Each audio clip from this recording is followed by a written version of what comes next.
Le but, c'est vraiment d'en faire un bouquin. Pour les gens qui ne connaissaient pas, l'intérêt, c'est de leur montrer justement que à cet endroit-là, contrairement à ce qu'ils peuvent penser, il y avait un commerce.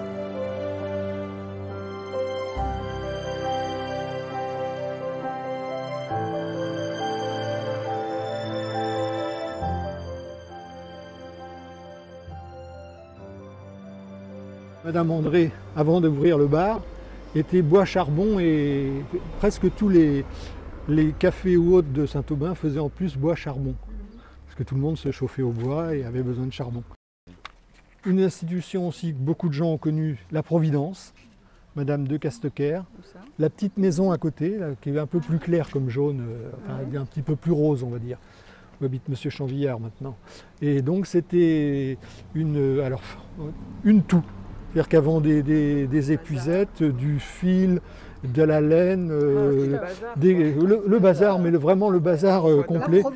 La Providence, oui. Et l'hiver, elle était remailleuse de bas. Oui, avec ce bouquin, si tu veux, c'est une idée qui m'avait été soumise par la société Alm, qui est associée à la médiathèque, et qui m'avait dit, ça serait peut-être intéressant que tu, suivant les demandes, parce qu'ils en avaient certainement aussi, des gens qui venaient chez eux, que tu fasses des visites commentées pour remontrer où étaient les commerces. C'était le peintre Monsieur Châtelet qui était là, peinture Châtelet. Ils ont gardé la façade commerciale jusqu'à il y a 2-3 ans, pas longtemps, et ça a été refait.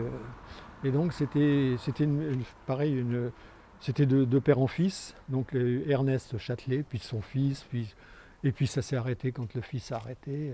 C'est un fer à châle, c'est parce que dans la cour, M. Sébert, maréchal Ferrand, tous les, disons, agriculteurs qui bossaient encore avec des chevaux, venaient faire ressemeler leurs chevaux ici. Et donc c'est ce que j'ai dessiné dans le bouquin. On voit le type en train de refaire les fers. L'hôtel du Clos Fleury. Dans mon dessin, j'ai essayé de retrouver la façade de l'époque. C'est-à-dire que là, il n'y a qu'une seule chose qui n'a jamais changé, c'est les grilles.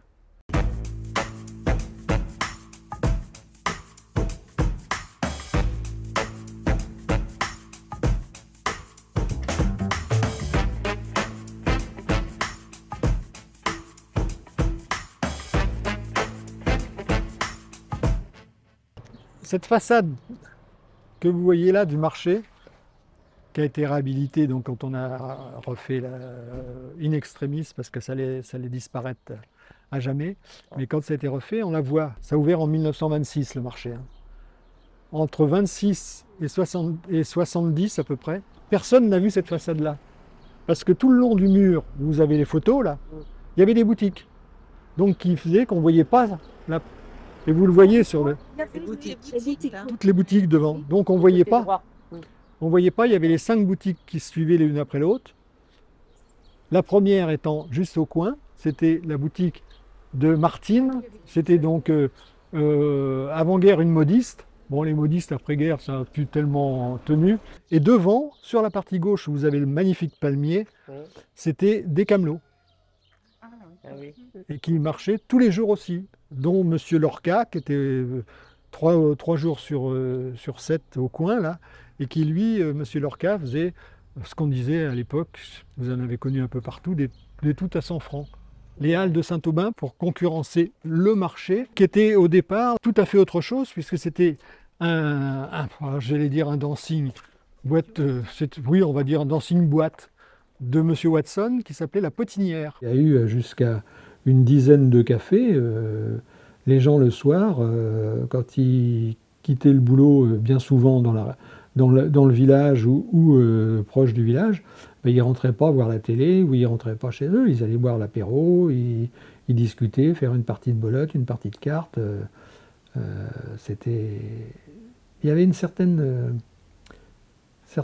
disons, convivialité qui n'existe plus non plus maintenant. Mes parents tenant un commerce dans le bled, j'ai connu déjà tous les clients, et puis et puis les familles, et puis bon, et puis j'étais à l'école avec les fils des clients ou autres, donc il y avait des relations qui se créaient, alors que maintenant, tu rentres, je te dis, tu rentres par la route de Langrune, tu vas garer ta bagnole et c'est fini, tu es chez toi.